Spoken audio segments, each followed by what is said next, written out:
ఈ మెన్స్ ఫెలోషిప్లో దేవుని కృపను బట్టి మన మెన్స్ ఫెలోషిప్లో అపోస్తల కార్యంలోని వివిధ టాపిక్స్, వివిధ క్యారెక్టర్స్ మనము డీల్ చేస్తూ వస్తున్నాం. సో నేను ఒంగోలులో ప్రోగ్రాం చేసినప్పుడు ఒక సత్యాన్ని చెప్పాను. ఏంటంటే, దేవుని వాక్యాన్ని చదివినప్పుడు కొన్ని ప్రశ్నలు మనం వేసుకోవాలి. కొన్ని ప్రశ్నలు వేసుకుంటేనే మనము ఆ వాక్యాన్ని పరిపూర్ణంగా అర్థం చేసుకోవడానికి అవకాశం ఉంటుంది. ఆ ప్రశ్నలు మనకు ఎవరో వేయరు, మనమే వేసుకోవాలి. ఆ చదివిన వాక్య భాగం నుంచి కొన్ని ప్రశ్నలు మనము వేసుకున్నప్పుడు will be digging in to the truths to find out the answers. Question లేకుండా ఆన్సర్స్ రావు, ప్రశ్న పత్రం లేకుండా జవాబులు మనము రాయలేం. కాబట్టి ఆ జవాబులు దొరకాలంటే తప్పనిసరిగా మనం ప్రశ్నలు వేసుకోవాలి. సో ఈ వాక్య భాగంలో కొన్ని ప్రశ్నలు, నాకు కలిగిన ప్రశ్నలు, అనగా ఇందాక చెప్పాను, సార్ చెప్పినప్పుడు how we deal the text. ఒక వాక్య భాగాన్ని మేము ఎలా డీల్ చేస్తాము, నేను ఎలా డీల్ చేస్తున్న దానికి ఈ వాక్య భాగం ఒక ఎగ్జాంపుల్ కావచ్చు. సో నో డౌట్ మనము ఈరోజు బర్నబా గురించి మనకు జ్ఞాపకం చేసుకుంటున్నాం. ఎందుకంటే అక్కడ వ్రాయబడ్డ క్యారెక్టర్ బర్నబా. అతడు కుప్రలో పుట్టిన లేవీడు. అతని పేరు యోసేపు. అయితే అతనికి హెచ్చరిక పుత్రుడు అను అర్థమిచ్చు బర్నబా అను పేరు పెట్టారు. హెచ్చరిక పుత్రుడు అన్నానికి కింద ఫుట్ నోట్స్లో ఆదరణ పుత్రుడు అనే మాట కూడా ఉంది. సో ఇతడు భూమి గలవాడై ఉండి దాన్ని అమ్మి దాని వెల తెచ్చి అపోస్తుల పాదం యొద్ద పెట్టెను. సో ఇక్కడ సాధారణంగా మామూలు ప్రసంగికులకు కనిపించే ఒక అంశం ఏంటంటే, ఏ బెస్ట్ డోనర్. తన భూమి ఉంది, భూమి అమ్మి అపోస్తుల పాదాల దగ్గర పెట్టాడు. ద బెస్ట్ డోనర్ అని ఆ రీతిగా డీల్ చేసే అవకాశం ఉన్నాయి. కాబట్టి అది వాస్తవం కూడా. అతను తన భూమిని అమ్మి అపోస్తుల పాదాలకి ఇచ్చాడని చెప్పేసి. ఆ రోజుల్లో ఆదిమ సంఘం స్థాపించబడ్డప్పుడు వారందరి భావన ఏంటంటే, యేసుప్రభు వారు తిరిగి వస్తున్నారు కాబట్టి మాకు ఈ ఆస్తులు ఎందుకు, ఈ ఐశ్వర్యాలు ఎందుకు, ఈ భూములు ఎందుకు, ఈ ఇళ్ళు ఎందుకు, ఈ వాకిళ్ళు ఎందుకు అని చెప్పేసి మొత్తం అమ్మేసి తీసుకొచ్చి ఆ యెరూషలేములో పెట్టి ఆ దేవాలయంలోనే ఉంటూ, ఆ దేవాలయంలోనే తింటూ, దేవాలయంలోనే పండుకుంటూ, దేవాలయంలోనే ప్రార్థన చేసుకుంటూ, they were all waiting for the return of God. So ఈ సమయంలోనే 6వ అధ్యాయంలో తిండి కాడ కొట్లాడుతారు, మాకు సరిగా ముక్కలు పడలేదని చెప్పేసి కదండి. సో ఈ పరిస్థితుల్లో తర్వాత తెలుస్తుంది వారికి, తిరిగి వస్తాన్నాడు కానీ వెంటనే కాదు కదా అని చెప్పేసి. ఆ తర్వాత ఈ లోపల ఇవి మొత్తం కరిగిపోతాయి, ఆ డబ్బులన్నీ అయిపోయింది. ఎందుకంటే కూర్చొని తింటే కొండలైనా కరిగిపోతుంది సార్, ఆ రీతిగా కరిగిపోయి. ఆ తర్వాత మరలా పౌలుకి చెప్తారు, అయ్యా నువ్వు ఊరు వెళ్తున్నావు కాబట్టి కొద్ది చందాలు కలెక్ట్ చేసి తీసుకురమ్మంటే, రోమపత్రికలో 15వ అధ్యాయం అనుకుంటారు, 15-16 అంటాడు, నేను యెరూషలేము వారు నన్ను కానుక తెమ్మన్నారు, నాకు అది ఇష్టం కాబట్టి. So he used to collect the offerings for the support of the church in Jerusalem. So ఈ నేపథ్యంలో ఈ బర్నబా తన ఆస్తిని అమ్మి అపోస్తుల పాదాల దగ్గర పెట్టాడు. ఇక్కడ నాకు కలిగిన కొన్ని ప్రశ్నలు, బహుశా మీకు వచ్చి ఉండకపోవచ్చు ఆ ప్రశ్నలు, ఎందుకంటే మీకు ఆప్షన్ ఇచ్చాను, మీరు ఏం చెప్పలేదు కాబట్టి ఆ ప్రశ్నలు కూడా నేనే వేస్తున్నాను. సో లేవీయుడగు యోసేపు అను ఒకడు ఉండెను. సో బర్నబా ఎవరండి? లేవీయుడు. కనానులోనికి యెహోషువ ఆ ప్రజలను తీసుకుని వచ్చినప్పుడు ఆ 12 గోత్రాలకు స్వాస్థ్యాన్ని పంచిపెట్టే క్రమములో లేవీయులకు స్వాస్థ్యం ఇచ్చాడా, భూమిని ఇచ్చాడా? లేవీయులకు ఒకసారి సంఖ్యాకాండం 18వ అధ్యాయం చేయండి. ఐ గో విత్ రెఫరెన్సెస్, మళ్ళీ మీరు మర్చిపోతారు కాబట్టి. 15వ అధ్యాయంలో 20-26 వరకు చదువుతారు. మరియు యెహోవా అహరోను తిట్టను, వారి దేశంలో నీకు స్వాస్థ్యము కలగదు, వారి మధ్య నీకు పాలు ఉండదు, ఇశ్రాయేలు మధ్యన నీ పాలు నీ స్వాస్థ్యము సైలెంట్గా ఉన్నారు ఏంటండి? ఇశ్రాయేలు మధ్య నీ స్వాస్థ్యము, నీ పాలు నేనే. ఎవరండి స్వాస్థ్యము లేవీలకి? దేవుడే. సో అక్కడ రాయబడ్డ వారి దేశంలో నీకు స్వాస్థ్యం కలగదు, వారి మధ్య నీకు పాలు ఉండదు, ఇశ్రాయేలు మధ్య నీ పాలు నీ స్వాస్థ్యము నేనే. 21 గమనిస్తే, ఇదిగో లేవీలు చేయు సేవకు అనగా ప్రత్యక్షపు గుడారం యొక్క సేవకు నేను ఇశ్రాయేలు యొక్క దశమ భాగములన్నిటినీ వారికి స్వాస్థ్యముగా ఇచ్చితిని.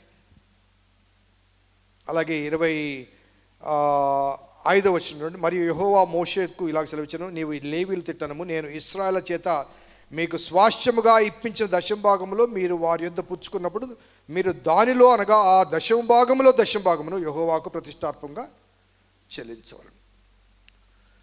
సో ఈ లేవీలకు స్వాస్థ్యం లేదు, భూమిని ఇవ్వలేదు దేవుడు. ఈ 12 గోత్రాలకు 11 గోత్రాలకు స్వాస్థ్యాన్ని ఇచ్చి ఆ 12 గోత్రాలు ఏం చేస్తాయి, 11 గోత్రాలు ఏం చేస్తాయి, వారి దశమ భాగాలు ఇస్తారు.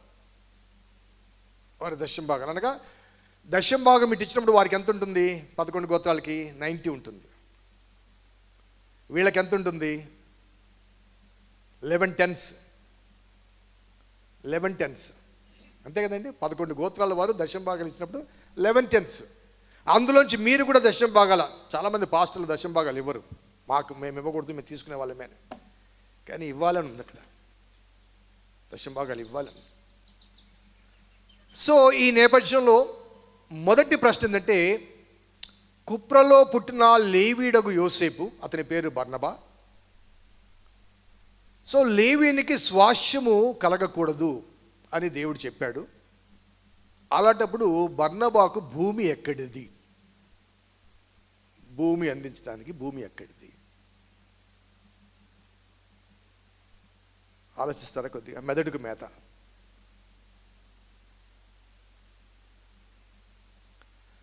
సో ఇక్కడ ఆ స్వాస్థ్యాన్ని పంచిపెట్టినప్పుడు దేవుడు మోషే ద్వారా చెప్పిన మాటను ఒక్కసారి మనం జ్ఞాపకం చేసుకుంటే, ఈ దేశములో మీకు స్వాస్థ్యం ఉండదు. ఏ దేశములో? కనాను దేశములో మీకు స్వాస్థ్యం ఉండదు. అనగా ఇశ్రాయేలు దేశంలో వీరికి స్వాస్థ్యం ఉండదు. ఎవరికి? లేవీలకు స్వాస్థ్యం లేదు. కానీ ఈ బర్నబా ఎక్కడ పుట్టాడు? సిప్రస్ అనగా ఆ కనాను దేశంలో కాదు అతను పుట్టింది. కనాను దేశంలో కాదు అతను పుట్టింది. సో కనాను దేశంలో లేవీలకు స్వాస్థ్యం లేదు. కానీ కుప్రా ఈజ్ అవుట్ సైడ్ ఆఫ్ కనానుకు వెలుపల ఉంది. బహుశా యాజకులు వివిధ ప్రాంతాలకు మైగ్రేట్ అయ్యారు కాబట్టి వారి పితరులు ఆ ప్రాంతానికి వెళ్ళడము, లేకపోతే వారి తల్లి కుప్ర ప్రాంతానికి, సిప్రస్ ప్రాంతానికి చెందిన ఉంటుంది కాబట్టి తల్లి ద్వారా ఆ స్వాస్థ్యము తనకు వచ్చి ఉండే అవకాశం ఉంది. సో ఈ ప్రశ్న మనం వేసుకోకపోతే, అసలు అతనికి భూమి ఎక్కడిది అనే ప్రశ్న వేసుకోకపోతే మనం బైపాస్ చేస్తాం. ఇచ్చాడు అన్నదే కానీ ఆ ఇవ్వటానికి తనకు ఎక్కడిది? చాలా స్పష్టంగా బర్నబా ఇచ్చాడని రాయడం లేదు. కుప్రలో పుట్టిన లేవీయుడు, అతని పేరు యోసేపు, అతనికి అపోస్తలులు పేరు మార్చారు. సో ఈ వివరాల నేపథ్యంలో మనము తప్పనిసరిగా వేసుకోవాల్సిన ప్రశ్న, అతడు లేవీయుడు, స్వాస్థ్యం లేదు, మరి ఎక్కడిది ఇక్కడ? ఏ ఊరు అతను? ఆ ఊరు ఎక్కడుంది? ఇశ్రాయేలు దేశంలో ఉందా, వెలుపల ఉందా? సో చెప్పండి.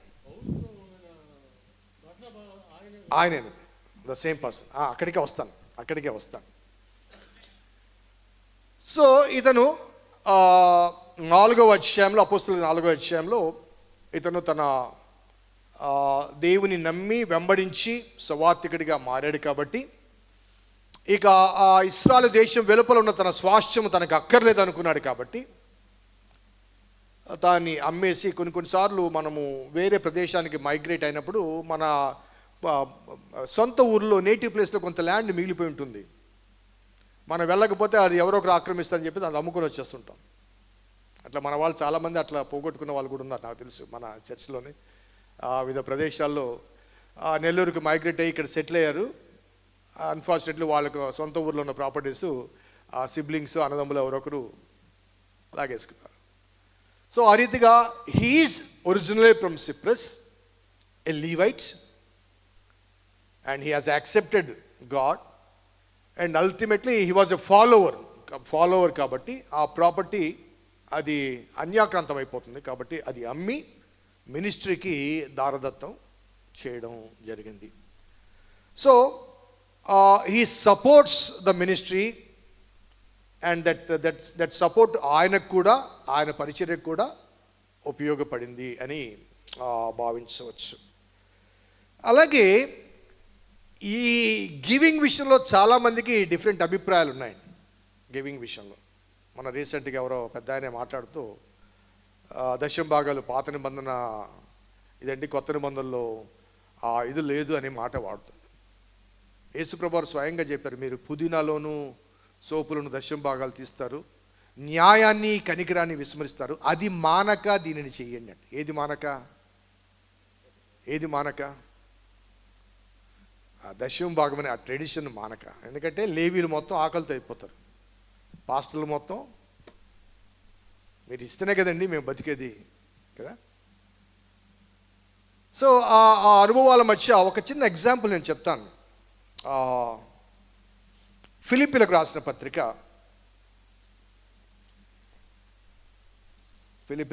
పత్రిక 4వ అధ్యాయం 15 నుంచి నేను చదువుతాను. ఫిలిప్పీలారా, సువార్తను నేను బోధించనారంభించి మాసిదోనియా నుండి వచ్చినప్పుడు ఇచ్చు విషయంలోనూ పుచ్చుకొని విషయంలోనూ మీరు తప్ప మరి ఏ సంఘం వారును నాతో పాలువారు కాలేదని మీకు తెలియను. ఏలనగా తెస్సలోనికలో కూడా మీరు మాటి మాటికి నా అవసరం తీర్చుటకు సహాయము చేసితిరి. ఇక్కడ ఫిలిప్పీ సంఘానికి, ఫిలిప్పీ అనేది యూదేతర ప్రాంతం,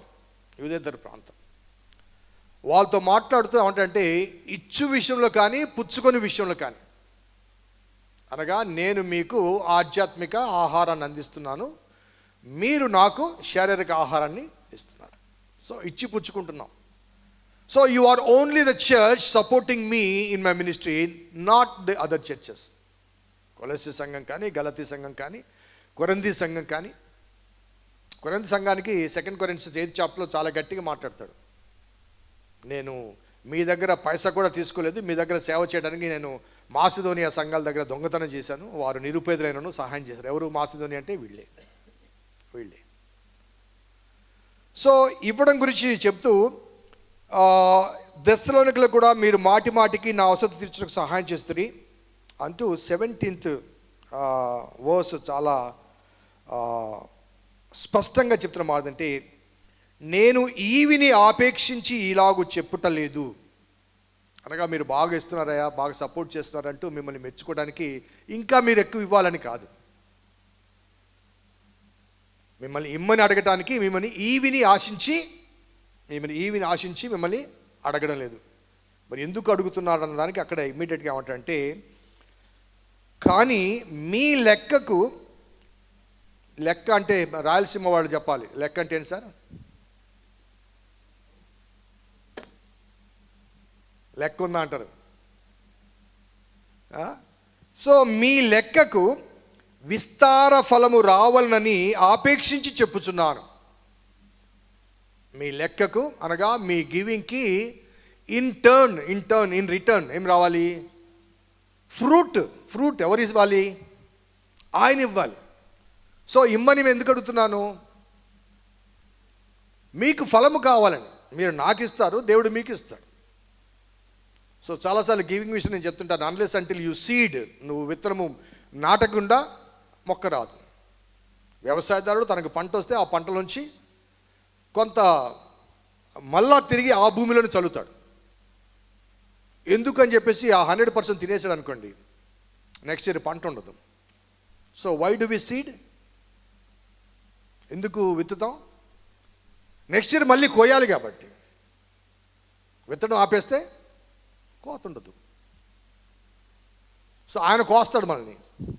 కరెంటు కోత ఇది అంటారు చూసారా, ఆ కోతలు వస్తాయి. ఆ కోత భరించడం కష్టం. So why do we give to God అనే దానికి, it is not to meet my needs, it is to receive the fruit out of it. తిరిగి మీరు ఫలం పొందటానికి నేను ఈ మాటలు చెప్తున్నాను. మీరు కాకపోతే ఇంకొకరు ఇస్తారు అంతే. దైవ సేవకులు ఎవరు కూడా ఆకలితో ఉండరండి.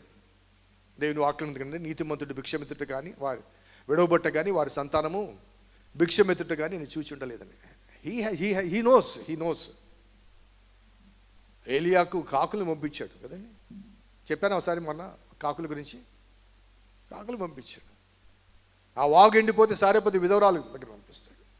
He know how to take care of his own. పిలువబడ్డ వాడిని ఎలా పిలుచుకోవాలి, ఎలా కాపాడాలని చెప్పేసి.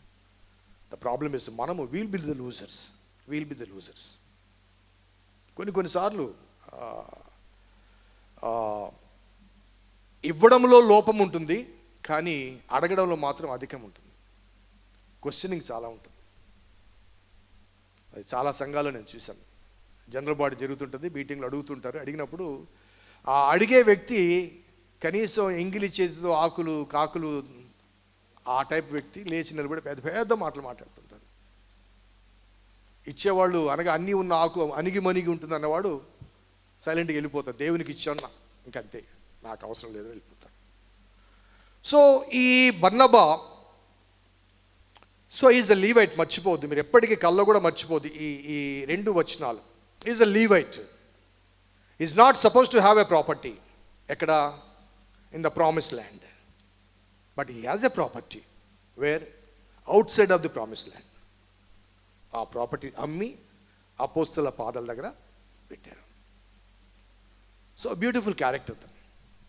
అలాగే అతనికి హెచ్చరిక పుత్రుడు అనే పేరు పెట్టారు. ఎవరు? అపోస్తలుడు హెచ్చరిక పుత్రుడు పెట్టారు. సో ఆ మాటకు కింద ఫుట్ నోట్స్లో ఆదరణ పుత్రుడు అనే మాట ఉంది. కొన్నిసార్లు God changes certain names out of their characters. అబ్రహాముగా మార్చాడు కదండి. సో పేతురు చాలా గమ్మత్తు ఉంటుందండి. పేతురు యాక్చువల్గా అతని పేరు సీమోన్ అంటే the one who listens, but he never listens. Simon never listens. అందుకే నువ్వు వినేవాడివి కాదు, యు ఆర్ పెట్రాస్ అంటాడు. Your Petras, but on that Petras I will build my church అంటాడు సీమోను. అలాగే మత్తయిని లేవిగా మారుస్తాడు ఆయన.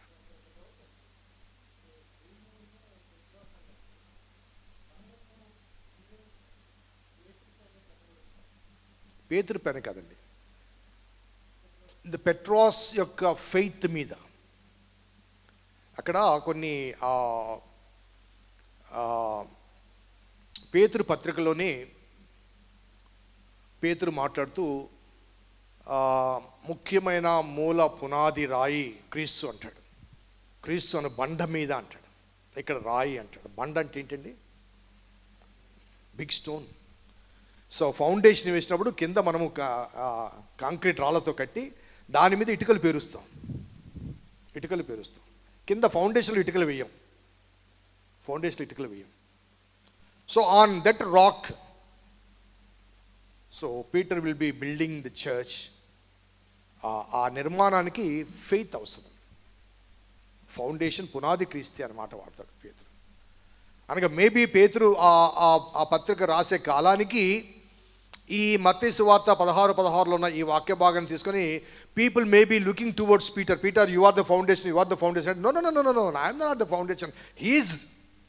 ఆయన బండ, నేను రాయిని. ఆయన బండ, నేను రాయిని. పేతురు పత్రిక మీరు చెప్పినప్పుడు ఆ మెసేజ్ అది డీల్ చేశాను ఆ subject. So on that faith ఆ కన్ఫెషన్ ఉంటుంది. పెట్రాయిన్ కన్ఫెషన్ అంటారు. ఏంటంటే నీవు సజీవుడైన దేవుని కుమారుడు అయిన క్రీస్తువు అంటాడు. సజీవుడైన దేవుని కుమారుడు అయిన క్రీస్తు అంటే ఆన్ దిస్ రాక్ అంటాడు. అంటే ఆ కన్ఫెషన్ మీద సంఘాన్ని కడతాడు, ఆ కన్ఫెషన్ మీద. So coming to this text, ఆయనకు పెట్టబడ్డ పేరంటే హెచ్చరిక పుత్రుడు. దానికి కింద వ్రాయబడ్డ మాట ఏంటంటే ఆదరణ పుత్రుడు. సో ఈ పేరు మార్చడానికి బహుశా అపోస్తుల కార్యం గ్రంథాన్ని రాసే సమయానికి ఈ పేరు మార్చిన విషయం రాయబడింది. అనగా అప్పటికి ఈ సంఘటనలు జరిగిపోయి ఉంటాయి. ఎందుకంటే అపోస్తుల కార్యం ఎవరు రాశారు? లూక్ రాశారు. లూక్ ఎవరు? Paul's associate. సో ఈ సంఘటన జరిగే సమయానికి లూక్ లేడు, పాల్ లేడు. 4th చాప్టర్లో లూక్ లేడు, పాల్ లేడు. అనగా the author of the book was not there. కానీ అతను రాసే సమయానికి హీ గాట్ ద ఇన్ఫర్మేషన్. ఎందుకు ఏమని వచ్చింది? బర్నబా ఏ రీతిగా ఆదరణ పుత్రుడో, ఏ రీతిగా హెచ్చరిక పుత్రుడో ఈ సంఘటనలు జరిగిపోయాయి. కాబట్టి వెన్ యూ లుక్ బ్యాక్, బర్నబా అంటే రనోడండి ఎంత మంచి సేవ చేస్తాడో తెలుసా, అతని కౌన్సిలింగ్ ఎలా ఉంటుందో తెలుసా. So the author might be recollecting his ministerial capacities or qualities. That's why ఇక్కడ అపోస్తలులు ఏమని అతని పేరు మార్చారు, ఆ పేరు ఎలా మార్చబడింది, ఆ పేరు తగ్గట్టుగా అతను ఎలా ప్రవర్తించాడు అన్నదానికి 1-2 ఎగ్జాంపుల్ నేను మీకు చూపిస్తాను. Coming to the 11th chapter, అపోస్తల కార్యం 11:19. స్టెఫను విషయంలో కలిగిన శ్రమను బట్టి చెదరిపోయిన వారు యూదులకు తప్ప మరి ఎవరికి వాక్యము బోధించక ఫెనికే, కుప్రా, అంతియొక ప్రదేశముల వరకు సంచరించిరి. ఇక్కడ చూడండి, కుప్రా అక్కడ ఉంది, ఐలాండ్ అక్కడ కనబడుతుంది కదా, యాంటియోకు సిరియా. కాబట్టి ఈ డెమస్కస్ ఈ ప్రాంతంలో జరిగిన ఈ హింస నేపథ్యంలో విశ్వాసులందరూ ఎక్కడ పారిపోయారంటే కుప్రకు కొంతమంది, యాంటియోకు కొంతమంది అట్లా పారిపోయారు. సో ఆ పారిపోయినప్పుడు అక్కడ ఫెనికే, కుప్రా, అంత్యోక దేశంలో వరకు సంచరించారు. అప్పుడు కుప్రీలు కొందరును, కురేనీలు కొందరు వారితో కూడా. కుప్రీలు అంటే ఎవరు? బర్నబా యొక్క సొంత ఊరోళ్ళు. కుప్రా కదండి. కుప్రీలు అంటే ఎవరు? వాళ్ళు ఊరోళ్ళు. కాబట్టి వారు కొంతమంది అక్కడ ఉండిరి. వీరు అంత్యోకకు వచ్చి గ్రీసు దేశపు వారితో మాట్లాడుచు ప్రభువైన యేసుని గురించి సువార్త ప్రకటించిరి. ప్రభు హస్తం వారికి తోడైండను కనుక నమ్మిన వారు అనేకులు ప్రభు తట్టు తిరిగిరి. వారిని కూర్చిన సమాచారం యెరూషలేములో ఉన్న సంఘం వారు విని బర్నబాను అంత్యోకకు పంపించిరి. ఎందుకు పంపించారు బర్నబాని? ఆ బిలీవర్స్ ఎవరు? కుప్ర వాళ్ళు. నువ్వు వెళ్ళి మీ వాళ్ళకి ఇంకా కొద్దిగా లోతుగా వాక్యం చెప్పాలి అని చెప్పేసి బర్నబాను అంత్యోకకు పంపిస్తారు. సో ఆ బర్నబా 23వ వచనం, అతడు వచ్చి దేవుని కృపను చూచి సంతోషించి ప్రభువును స్థిర హృదయంతో అద్దుకొనవలని అందరిని హెచ్చరించను. అతడు పరిశుద్ధాత్మతోనూ విశ్వాసంతోనూ నిండుకున్న సత్పురుషుడు. అనగా బర్నబా గురించి మరలా ఇక్కడ కొన్ని క్వాలిటీస్. బహుజనులు ప్రభుపక్షమును చేరి అంతటా అతడు సౌలును వెదకుటకు తార్సునకు వెళ్ళి అతనిని కనుగొని అంతియోకయకు తీసుకుని వచ్చెను. హూ బ్రాట్ సాల్ టు యాంటియోక్? బర్నబా. హెచ్చరిక పుత్రుడు, ఆదరణ పుత్రుడు అనే మాట ఎందుకు పెట్టబడిందండి? సౌలును హింసించేవాడు, సంఘాన్ని హింసించేవాడు అని చెప్పి భయపడి దగ్గర రానివ్వలేదండి. వెళ్ళిపోయి అరేబియా వెళ్ళిపోయి అక్కడ కొంతకాలం దేవుని సన్నిధిలో గడిపి, దేవుని వాక్యంలో గడిపి, ఆ విషయం తెలిసి ఈ బర్నబా వెళ్ళి సౌలుని తీసుకొస్తాడు. ఆ సౌలుని తీసుకొస్తే సౌలు డైరెక్ట్గా యెరూషలేము రావడానికి, ఆ పాలస్తీనా దగ్గర యెరూషలేము రావడానికి సౌలు భయపడతాడు. ఎందుకంటే అక్కడే పర్సిక్యూషన్ ప్రారంభమైంది కాబట్టి అతను ఏం చేస్తాడంటే అంతియోక ప్రాంతానికి వెళ్తారు. ఆ పైన ఉంది సిరియా దగ్గర అంతియోక. సో ఆ తర్వాత కాలంలో లేటర్ స్టేజ్లో మిషన్ ఈజ్ డివైడెడ్ ఇంటూ 2. యెరూషలేము కేంద్రముగా యూదుల మధ్య సేవ చేయడానికి ఆ శిష్యులు వెళ్ళారు. అంతియోక కేంద్రముగా యూదేతరుల మధ్య సేవ చేయటానికి, యూదేతరుల మధ్య. ఎందుకంటే సౌలును దేవుడు పిలిచినప్పుడు అననీయ దగ్గర ఏమంటాడు? అన్యజనులు ఎదుట నా నామం భరించుటకు ఇతడు నేను ఏర్పరచుకున్న సాధనం. He is a missionary to the Gentiles. So the mission station for the Gentiles is Antioch. So అక్కడి నుంచి ఇంకో మ్యాప్ పెట్టినా, అక్కడి నుంచి ఆయన సముద్ర మార్గముగా ఈ కుప్రక్ కానీ, సలామిస్ కానీ, పాపు కానీ, చూడండి ఈ ప్రాంతాలు గలతియా కానీ, కపదోకియా, పిసిదియా, ఆసియా, పొంతు, బితునియా, ఈ ఊర్లని కిలికియా, పంపూలియా, ఇవన్నీ ఇక్కడ సౌలు సంచరించిన ప్రదేశాలు. ఎక్కడి నుంచి? ఫ్రమ్ అంత్యోక కేంద్రంగా ఉండి అక్కడి నుంచి ఆ ప్రాంతాలన్నీ తిరిగి సేవ చేస్తాడు. అక్కడికి వీళ్ళు మన శిష్యులు వెళ్ళరు కూడా.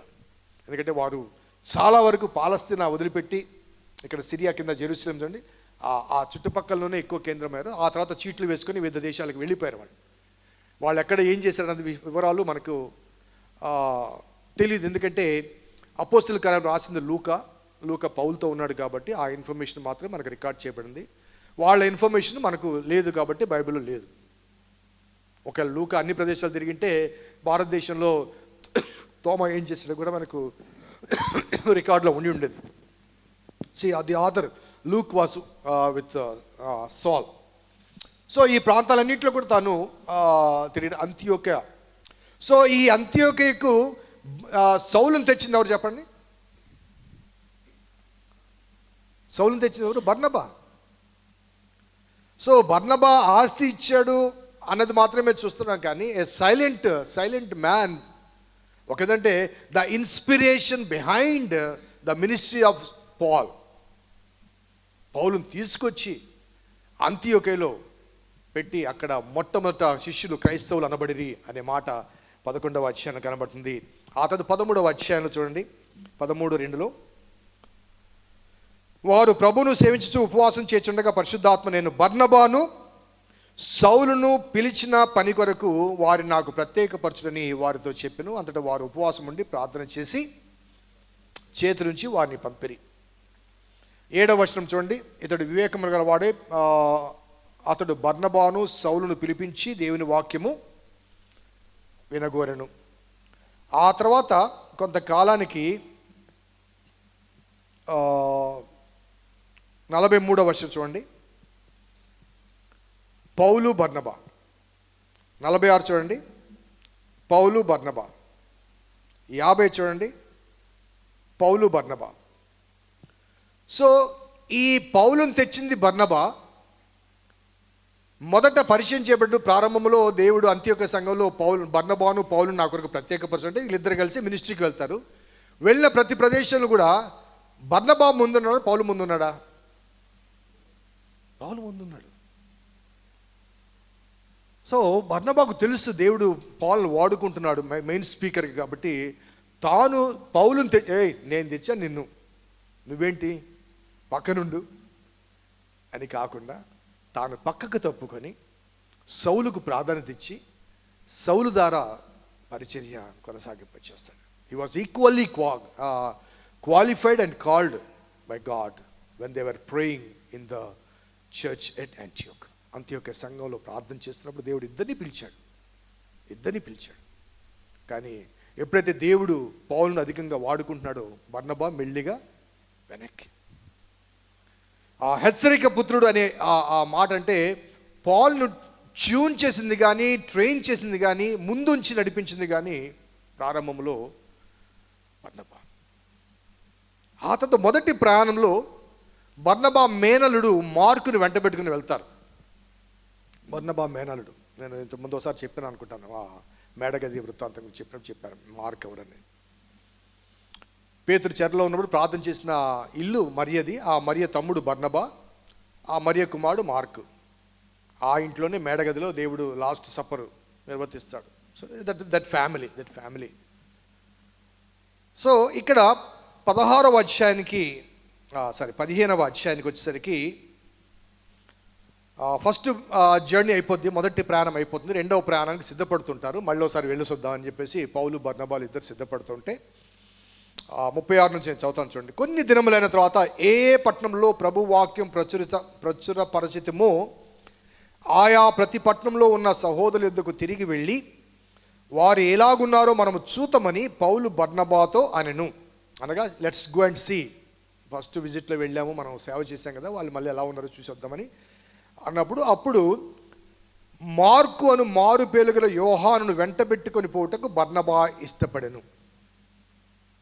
మార్క్ ఎవరు? మేనల్లుడు.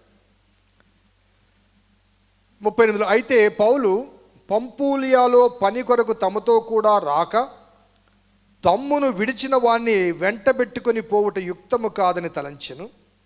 వారిలో తీవ్రమైన వాదము కలిగినందున వారు ఒకరిని ఒకరు విడిచి వేరై పోయారు. ఎవరెవరు?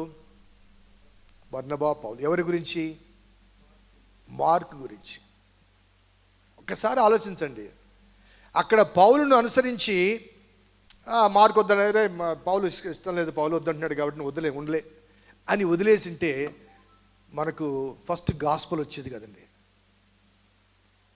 మార్కు సువార్త వచ్చేది కాదు. మార్కు సువార్త ఆధారంగానే మత్తయి సువార్త, లూకా సువార్తలు వచ్చాయి. So first narration about Jesus' life and ministry recorded by Mark and dictated by Peter. పేతురు చెబుతుండగా మార్కు రాసి మనకు అందించాడు. ఒకవేళ ఆ సందర్భంలో మార్కుని విడిచిపెట్టింటే సో హెచ్చరిక పుత్రుడు, ఆదరణ పుత్రుడు అనే మాట యోసేపుకు పెట్టడానికి, అంటే ఈ బర్నబాకు పెట్టడానికి కారణం అంటే ఈజ్ అ కంఫర్టర్. పౌలు అనగా ఈ విషయంలో పౌలుతో విభేదించి సపరేట్ కావడానికి కూడా ఇష్టపడతాడు. సో దెన్ అప్పుడు అక్కడ రాయబడ్డ మాట చూస్తేనే బర్నబా మార్కును వెంట పెట్టుకుని ఓడ ఎక్కి కుప్రకు వెళ్ళెను, తన సొంత ఊరికి. పౌలు శీలను ఏర్పరచుకొని సహోదరుల చేత ప్రభు కృపకు అప్పగించబడిన వాడే బయలుదేరి సంఘంను స్థాపించు సిరియా, కిలికియా దేశం ద్వారా సంచారం చేయొచ్చు. The ministry divided Barnabas and Mark and Paul and Silas. So ఇద్దరు హీరోస్ని పెట్టి సినిమా తీయడం కన్నా ఇద్దరిని విడివిడిగా చేస్తే బాగుంటుందని పరిశుద్ధాత్మ అనుకున్నానేమో. కాబట్టి బర్నబా నువ్వు మార్కుని తీసుకుని వెళ్ళిపో, పాల్ నీకు సైలస్ ఉన్నాడు. So both did wonderful jobs.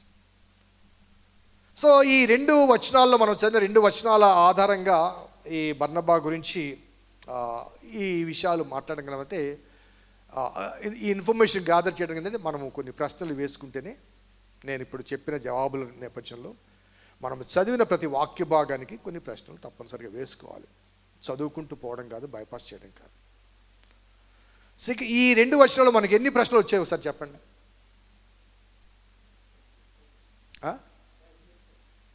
ఈ 2 వచనాల్లో అసలు లేవీనికి స్వాస్థ్యం ఏంటి,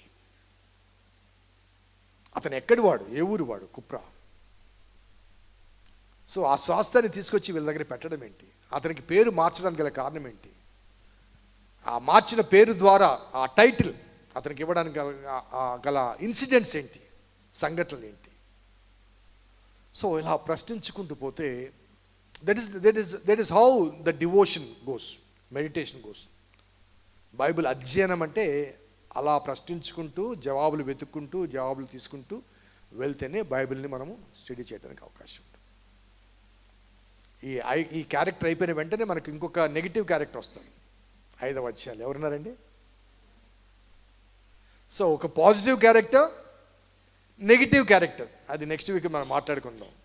ఆ నెగిటివ్ క్యారెక్టర్ ఎందుకు ఇక్కడ డిస్క్రైబ్ చేయబడిందంటే మత్తయి సువార్త, నాకు రెఫరెన్స్ గుర్తులేదు, యేసయ్య ఒక ఉపమానం చెప్తాడు.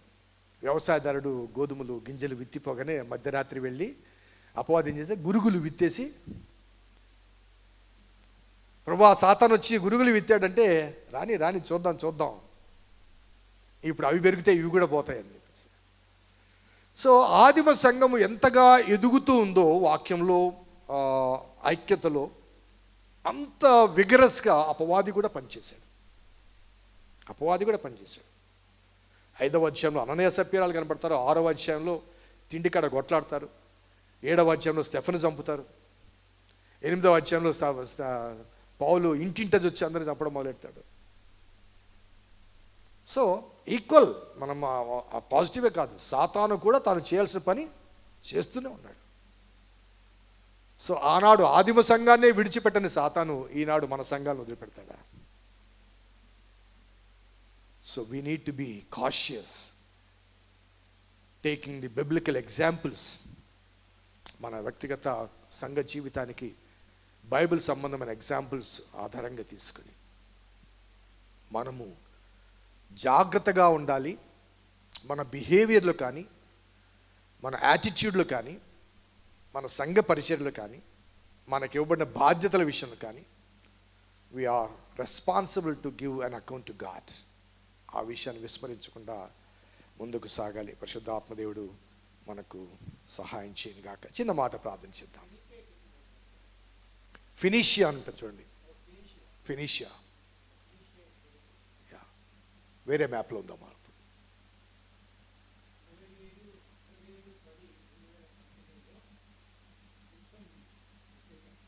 Okay 19 was not there.